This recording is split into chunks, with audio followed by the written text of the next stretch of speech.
Nangita ba kag asyung price nga barato kaayo sa tanan?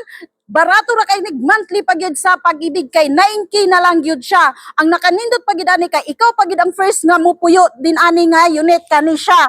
Unya ang isa pagyud ani kay duol ka sa water tank. Din adto dapita atong water tank.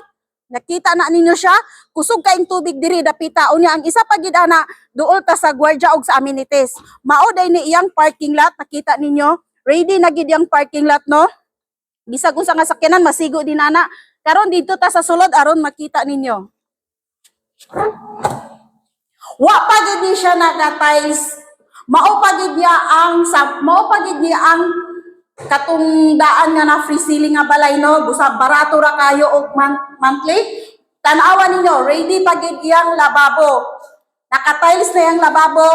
Unya ang CR pa gid tiles na, unya shower na. Tanawa, mag-apply na lang gid kaani og kuryente og tubig kay ready na gyapon atong mga outlet no. Tanawa ninyo, ready na ang outlet busa wala na kay kon tiles na lang gyud. Makapili pa ka sa tiles nga imong gusto.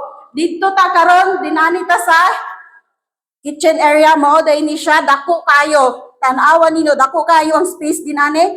Pwede katong lababo sa sala atong ibalhin para luag kayo atong sala. Tanawa ninyo, gahi kayo kay nakapader na. Tanawa, dito ta karon sa taas.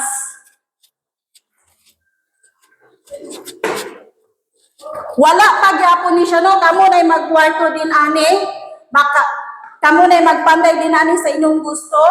Na kwarto, tanawa ninyo, 2 bedrooms ni siya din ani ha. Wa pa gyapon siya naka-tiles pero naka-sliding window na gyud siya.